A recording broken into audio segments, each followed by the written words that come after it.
Welcome, eCom Logistics Nation. Thank you for joining today's episode. We're on a mission to share e-commerce logistics insights, trends, successes, and challenges from the leaders and innovators in our space. Networking is obviously the most important part. And it is similar, I believe, if you are in Europe, if you are in Asia, if you are in US, it is the same. So establish a network of informers and partner that can, after some months, like a wheel, generate leads. Welcome, eCom Logistics Nation. This episode, Ninad and I welcome Luca Niccolai, Vice President at Arvato Supply Chain Solutions. Luca has 25 years of experience in fulfillment and transportation, with a lot of that time in commercial leadership roles. He was also CEO of various European logistics company and recently moved from Germany to Chicago to contribute to the strategic commercial development of Arvato in the consumer product sector, focusing on fashion and apparel, beauty and cosmetics, luxury, and sport. Luca, it's great to have you joining us today, and welcome to the podcast. Thank you so much. Thank you so much for the introduction. You explained almost everything. So we are almost done. No, thank you so much again for having me here. It is a pleasure. And I'll tell you, like in the North American market, you don't like Arvato as a company. Like the first time I heard, I'm like, what's Arvato? And then you kind of look into it and you realize how large of a supply chain company it happens to be. Yeah. And of course, so you pretty much have your work cut out when it comes to like the expansion in the US market, but definitely a significant player in the European market and other markets, right? If I'm not mistaken, Luca. Yeah, absolutely. Yeah. Arvato is a very large organization. It is owned by a group named Bertelsmann with more than 108 years of experience and about 170,000 employees worldwide, so a large organization. Active also in television, in investments, in the private school, and Arvato is the operative company inside of the group. And we are having 97 warehouses globally. Globally, we handle about 250 million orders. So important group, and especially a lot of efforts to develop the US market. That's why I'm also here, and I have a lot of experience, international experience. Very quick about myself also. So I'm Italian, basically from Italy. I was born in Parma, so north of Italy, and always having experience in logistics. I don't know if it is good or bad, but all my life was definitely a good thing, man. In supply chain.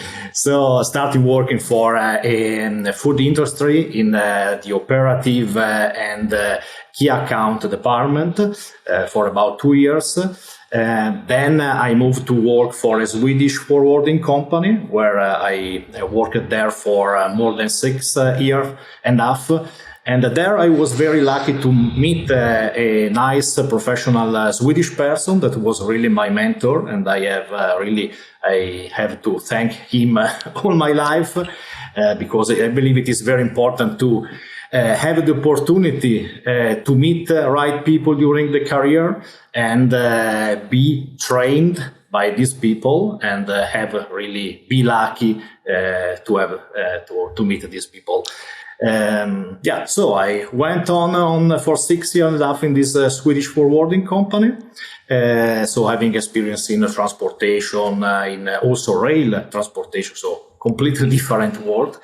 Wow. After that experience, I started my experience really in developing the company and driving company. So I worked for a German company for about 4 years and a half, again in logistics and transportation as a co-CEO.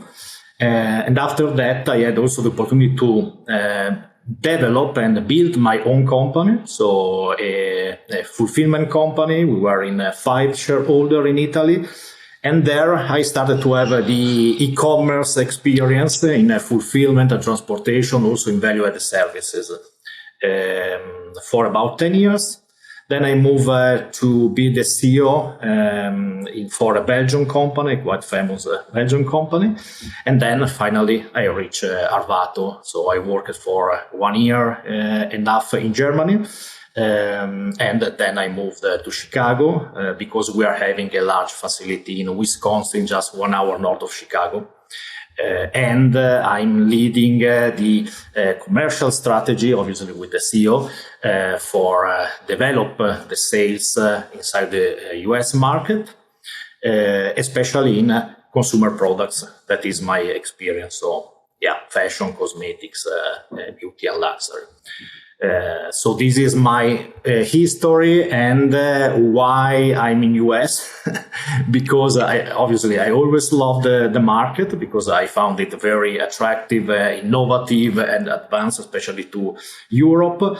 And being Italian with experience in fashion and luxury, then I had experience also to help European companies to approach the US market. That's why also with my private company that I lead for about 10 years, I also opened a small warehouse close to Chicago O'Hare Airport. And I was helping Italian and European fashion brands to move to US market, especially for e-commerce activities. So yeah, quite a long history. That is meaning that I'm also getting old. No. That's awesome, Luca. I appreciate you sharing all that. So I do have to ask, what's your first Chicago winters been like? So now it's really tough, right? Now it's freezing like hell. So since last weekend, it is really tough. So I moved, when was? It was in May.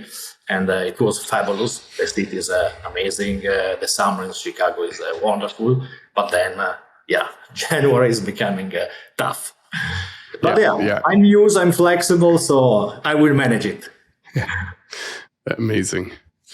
So Luca, maybe just piggybacking on what you were just talking about, you have been on the commercial side for a long time, so you get a great pulse for what today's 3PL clients are looking for, what services they're looking for, what challenges they're needing help addressing.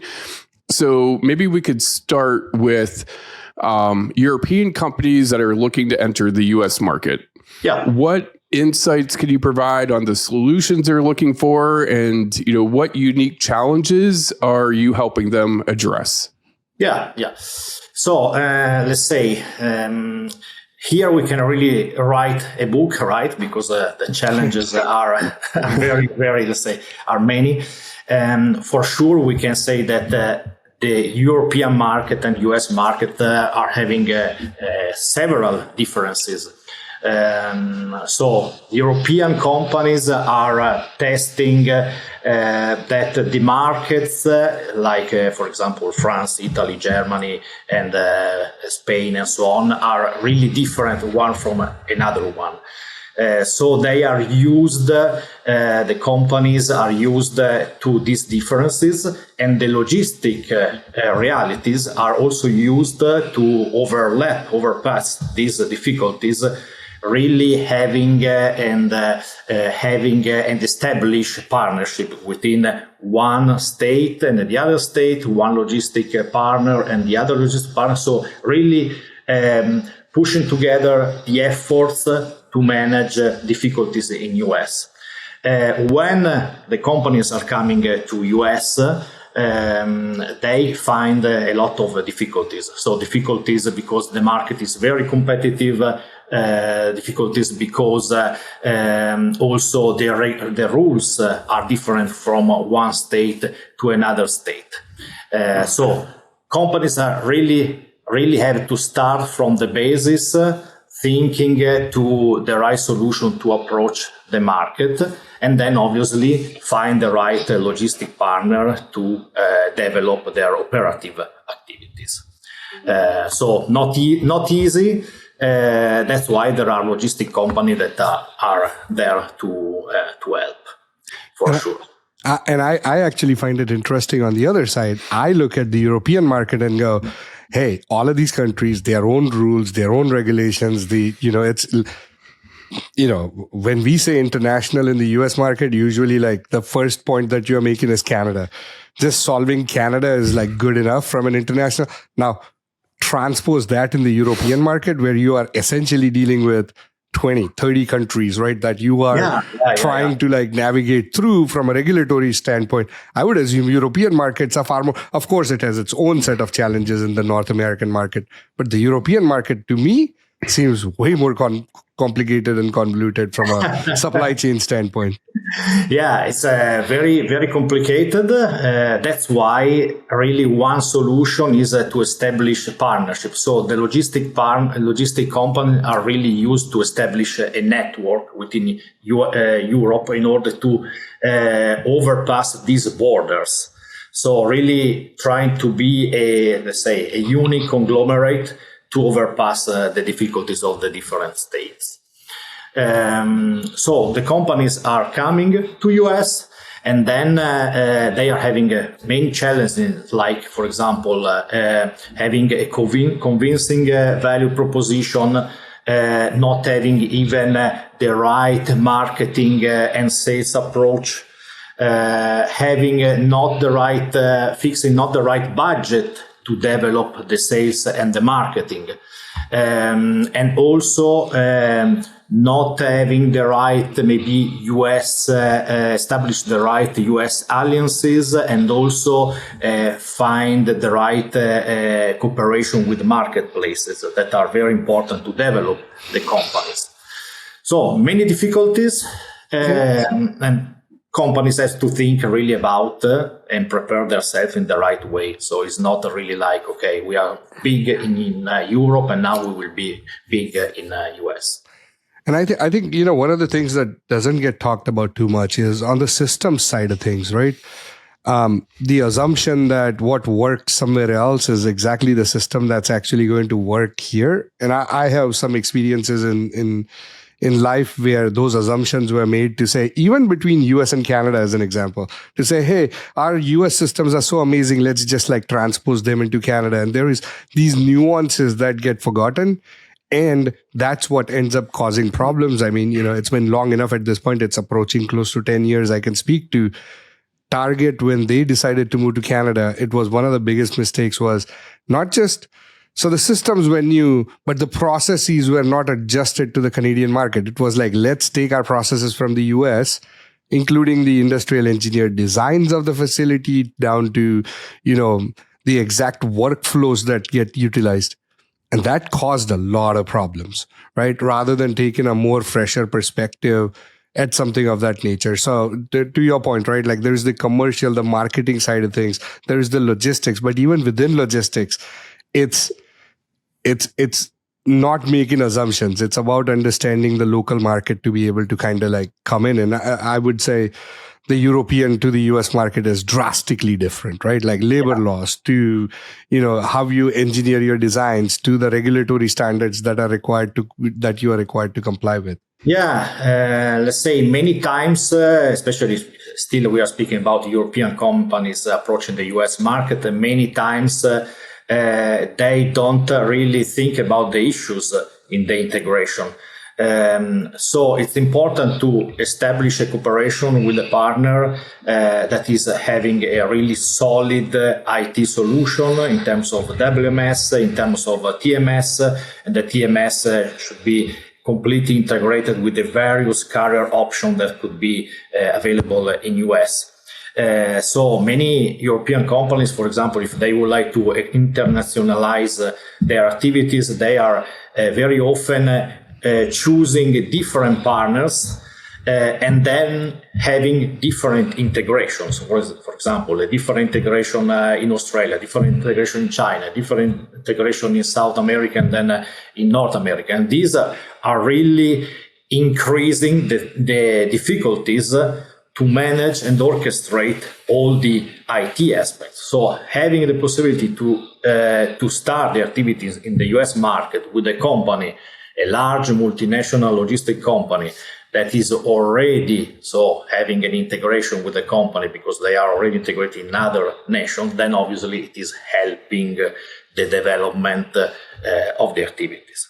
So it's very important for sure to cooperate with such large companies, logistic company. Obviously, if we are speaking about large retailers, large brand, because if we are speaking about small is another word. So, and we are not here to speak now about that.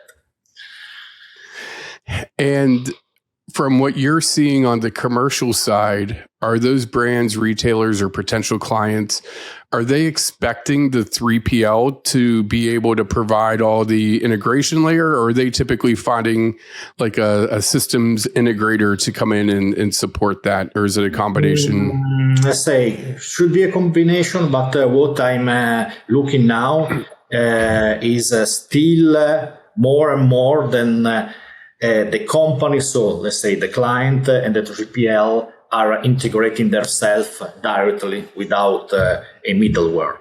So still like that.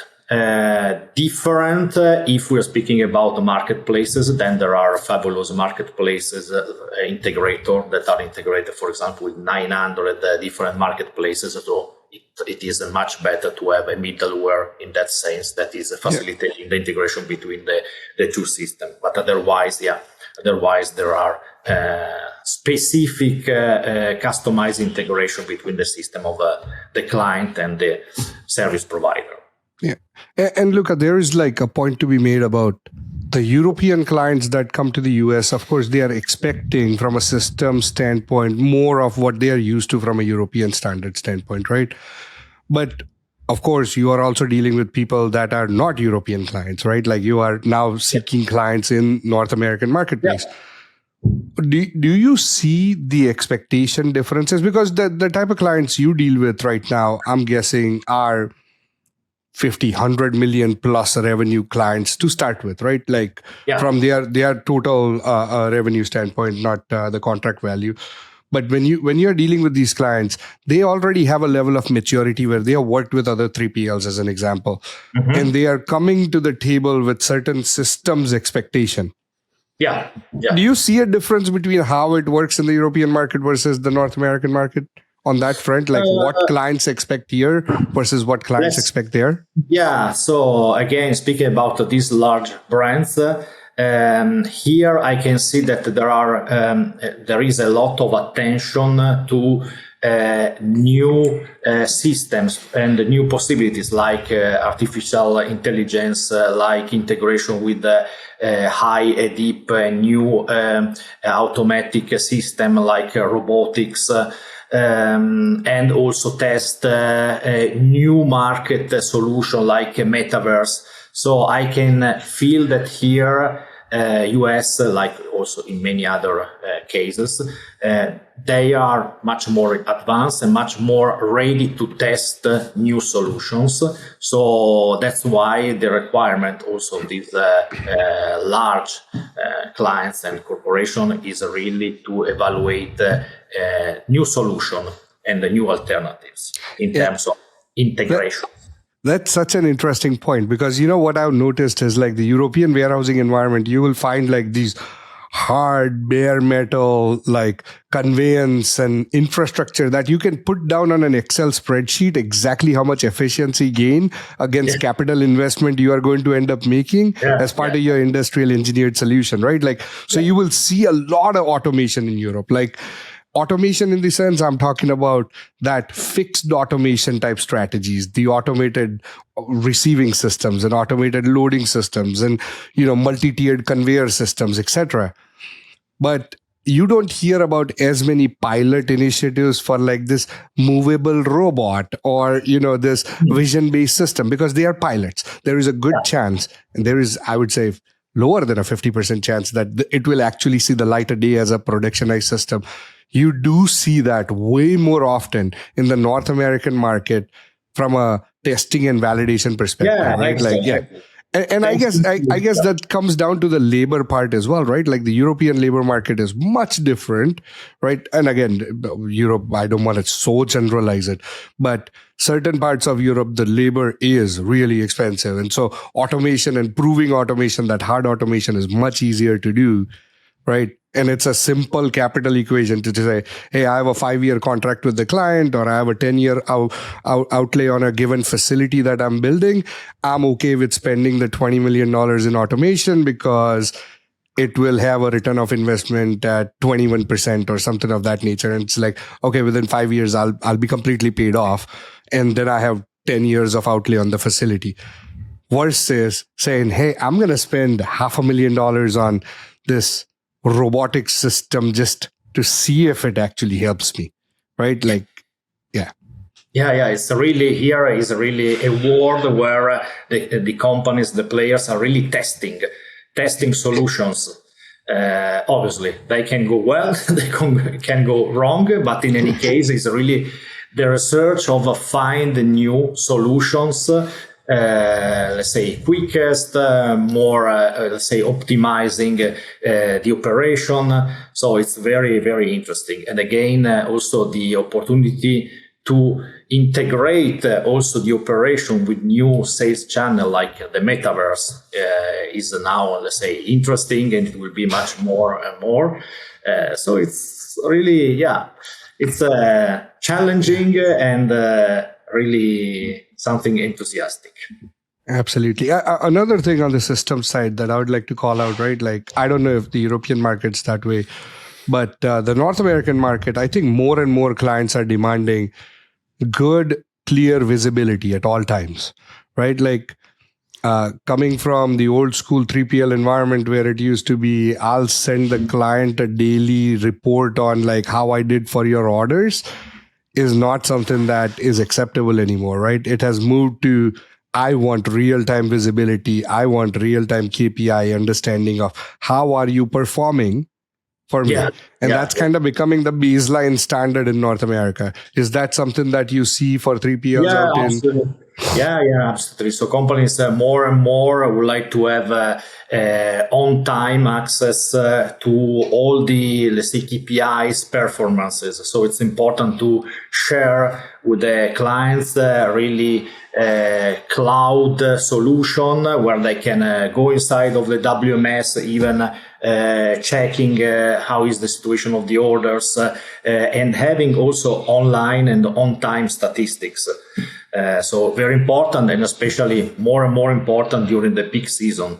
So we are cooperating with a special large brand, footwear brand, and this peak season we handled very, very well with their increase, and the statistics side and the just on time report were really important to share the trust in us and let them really be part of the peak season, and also help out, because in many cases the clients are not only, let's say, requesting to drive their operation, but they are also participating in the peak season, in the operation, try to contribute and give suggestions and help to end in the best way the peak season. That makes sense.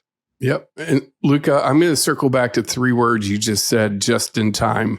And, obviously this is a little generalized, but 2 differences between European and US supply chain strategies is in Europe, it's just-in-time manufacturing, and in the US, just-in-time delivery. So would love to get your perspective on how companies that are expanding from Europe to the US adapt to that different mindset and strategy, and maybe what are some of the strategy or challenges that they're facing and strategies that they're implementing? So for sure there are differences, but again, due to my personal experience, I can really feel that in any case, the 2 worlds are becoming much closer, right? So here in US, we can see that again, our clients would like to have quick deliveries, be very close to the end consumer, also in terms of the facilities. So many of our clients are thinking to have multiple facilities more and more in the United States to be closer to the end consumer, to supply in the shortest time, and also with the shorter, let's say, the smaller and cheapest solution, and also due to the environmental situation, really to save CO2 and so maintain in the best, let's say, way and low the consumption. So this is what we see. In Europe, still there are possibility that the clients and consumers are still open to receive the goods in, let's say, a little longer time. And having different solution, but I can see that the two worlds are becoming very, very similar more and more. So it was a much different maybe 5-6 years ago, and now I believe that the two markets are much more similar. So we can also speak in a more global way in that sense. And are the delivery expectation on the e-commerce side in the European markets fairly similar to what the American consumer kind of expects or Canadian consumer kind of expects today, right? Is it like 2 days, or is the market kind of different from a general expectation standpoint? Yeah, 2-3 days still. It's still. Okay. It's the requirements. Yeah, in average. Very interesting. Very interesting. Luca, I appreciate all the technology conversation. But with all of your experience on the commercial side, would love to maybe just wrap up with a question I'm curious about. You are embarking on, obviously expanding Arvato's sales and revenue. So from the curiosity comes from, how are your initial conversations starting? And is it different from how they started in Europe compared to the US? Are they typically referrals? Is it LinkedIn and social media, events, conferences, filling out a form on your website? Like, what is that kind of commercial variation between what was successful in Europe and what are you seeing? I know it's not been that long since you moved to Chicago, but what does it look like here in the US for you? Yeah, let's say the approach and the tactic is similar. Obviously, I cannot tell everything because otherwise I will disclosure my secrets. We don't need the secret sauce. But in any case, networking is obviously the most important part. So, and it is similar. I believe if you are in Europe, if you are in Asia, if you are in the US, it's the same. So establish a network of informers and partners that can, after some months, like a wheel, generate leads. So it's important for sure it's important LinkedIn, it's important having a relation with all the supply chain consultant in the market.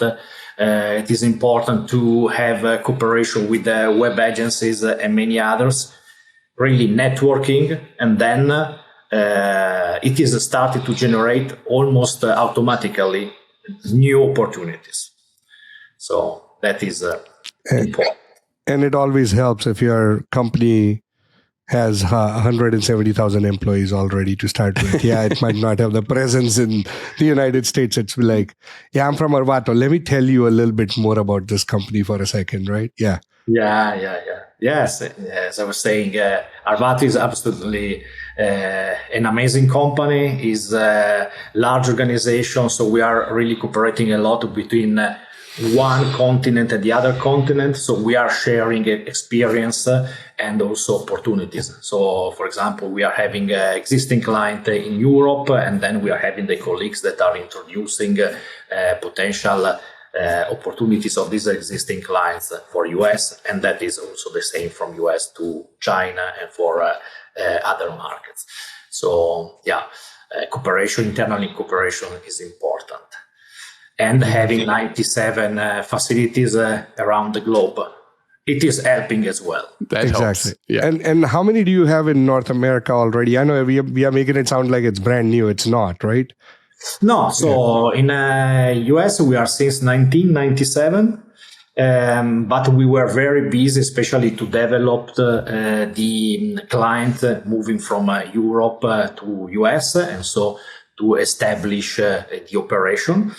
So that's why the market didn't hear so much about Arvato.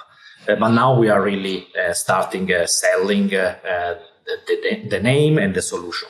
So at the moment we have 9 locations. So we have 2 warehouses in California, so in Los Angeles area, Ontario and Valencia. We have a warehouse in Las Vegas. We have 1 warehouse in Memphis with automation, with the AutoStore system. And then we have 4 warehouses in Louisville, Kentucky. That is very important and centric strategic area. And then we have this warehouse in Wisconsin. That's why I'm here in Chicago. Beautiful. That's awesome. That's awesome, Luca. Well, listen, Luca, it's been an absolute pleasure having you on the show. Thank you for the great conversation and all the insights that you shared with us and our audience. As we wrap up, I want to give you the opportunity to share with everyone where they could go to learn more about Arvato, where they could go to follow you on social media. Yeah, absolutely. So obviously concerning Arvato, www.arvato.com. So there are all possible information. Then it can be reached via LinkedIn. So Luca Niccolai, Arvato, and then I will be easily found. And it will be a pleasure. Thank you again for this opportunity. It was very Thank you. Amazing. Thank you, Luca. Thank you so much.